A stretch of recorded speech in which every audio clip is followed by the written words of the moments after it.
মাটি তিনি ছুঁয়ে দেখছেন, নেতাকর্মীদের হাতে মাটি তুলে দিচ্ছেন। আসলে একজন রাজনীতিবিদের জীবনে উত্থান পতন এবং বিভিন্ন ঘটনার মধ্য থেকে একটি দল বিএনপি যে ইতিহাস বলে বিভিন্ন ঘটনার মধ্য দিয়ে বিএনপি এগিয়ে গেছে, সেই এগিয়ে যাওয়ার হয়তো একটি মুহূর্ত আজকে 25 ডিসেম্বর।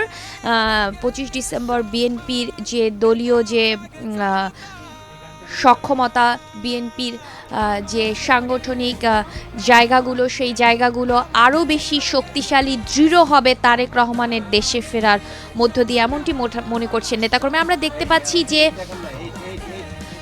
নিরাপত্তা বাহিনীর সদস্যদের এবং একটি বিমানবন্দর থেকে একটি বাসে করে আসলে নেতাকর্মী সহ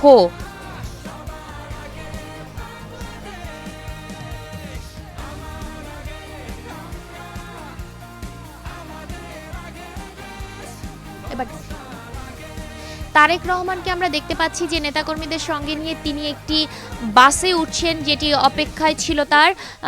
এটি বুলেট প্রুফ একটি বাস আসলে তার জন্য রাখা হয়েছে। তিনি নেতাকর্মীদের সঙ্গে নিয়ে বাসে করেই আসলে রওনা দিচ্ছেন বিমানবন্দর এলাকাটি পুরো যে ভিআইপি লঞ্চ থেকে বেরিয়ে যে জায়গাটি, সেই জায়গাটিকে আমরা একটি নিশ্চিত নিরাপত্তা বলয়ের মতো করে দেখতে পাচ্ছি। সেনাবাহিনীর সদস্যদের আমরা দেখতে পাচ্ছি যে কিছুক্ষণের মধ্যেই তার বাসটি আসলে সচল হবে। গণমাধ্যম কর্মীরা ঘিরে রেখেছে বাসটিকে এবং সবার একটি ছবি নেওয়ার এবং তারেক রহমানকে দেখানোর যে আকুতি, সেই জায়গা থেকে আমরা দেখতে পাচ্ছি যে তারেক রহমান বাসে উঠে গেছেন তার নেতাকর্মীদের নিয়ে এবং তিনি কিছুক্ষণের মধ্যে আসলে বাসে করে রওনা দিবেন, এই বিমানবন্দর এলাকা ছেড়ে যাবেন। 11:40 তারেক রহমানকে বহনকারী বিমান শাহজালাল আন্তর্জাতিক বিমানবন্দর ছোঁয়ার পর থেকেই আসলে এই যে নেতাকর্মী যারা রয়েছেন তাদের মধ্যে উৎসাহর ক্ষণ বা তাকে দেখার যে ক্ষণটি, সেই ক্ষণটি ধীরে ধীরে কমে আসছে। বাংলাদেশের রাজনীতিতে বর্তমান সময়ে নির্বাচনকে সামনে রেখে তারেক রহমানের ফেরত আসা একটি গুরুত্বপূর্ণ ঘটনা বলে মনে করছেন সংশ্লিষ্টরা। বাসের সামনেই আমরা দেখতে পাচ্ছি তারেক রহমানকে, তিনি হাত নেড়ে সবাইকে শুভেচ্ছা জানাচ্ছেন। বাসটি সচল হয়েছে, ধীরে ধীরে এগিয়ে আসছে এবং আমরা দেখতে পাচ্ছি যে আইন শৃঙ্খলা রক্ষাকারী বাহিনীর সদস্যরা, সেনাবাহিনীর সদস্যরা আসলে বাসটিকে নিরাপত্তা দিতে ঘিরে রেখেছেন এবং শুধু আইন শৃঙ্খলা রক্ষাকারী বাহিনীর সদস্যরা না, আমরা সাদা পোশাকেও আইন শৃঙ্খলা রক্ষাকারী বাহিনীর সদস্যদের দেখতে পাচ্ছি। বিএনপির পক্ষ থেকে এক ধরনের নিরাপত্তা বলয় তৈরি করা হয়েছে, সেই সদস্যদেরও আমরা দেখতে পাচ্ছি। ধীরে ধীরে বাসটি এগিয়ে আসছে এবং তারেক রহমান বাসের ভিতর থেকে সামনে বসে সবাইকে হাত নেড়ে শুভেচ্ছা জানাচ্ছেন।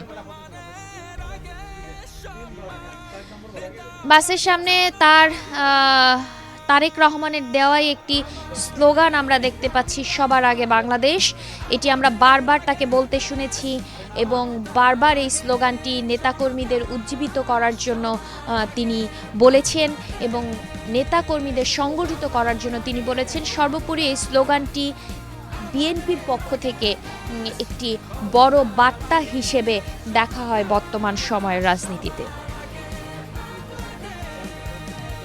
আসলে নিরাপত্তার জন্যই এই বাসটি খুব ধীরে ধীরে বিমানবন্দর এলাকা ছাড়ছে। বাসের মধ্যে আমরা তারেক রহমানকে দেখতে পাচ্ছি, তিনি দাঁড়িয়ে আছেন। তিনি আসলে সবাইকে দেখার, বাংলাদেশকে দেখার, এতদিন পরে তার মধ্যে যে অনুভূতির ব্যাপারগুলো, সেইগুলো আসলে অন্যরকম হওয়ার কথা। এতদিন পরে দেশে ফেরার পরে বাংলাদেশকে তিনি 17 বছর পরে আসলে সশরীরে দেখছেন।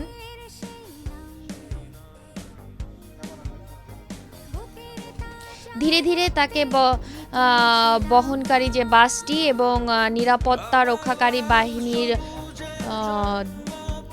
নিরাপত্তা বলয়ের মধ্য থেকে আসলে এই বহরটি এগিয়ে যাচ্ছে। আমরা সামনে দেখতে পাচ্ছি আইন শৃঙ্খলা রক্ষাকারী বাহিনীর সদস্যদের গাড়িগুলো, এবং তারপরে রয়েছে আসলে গণমাধ্যম কর্মীদেরও কিছু গাড়ি।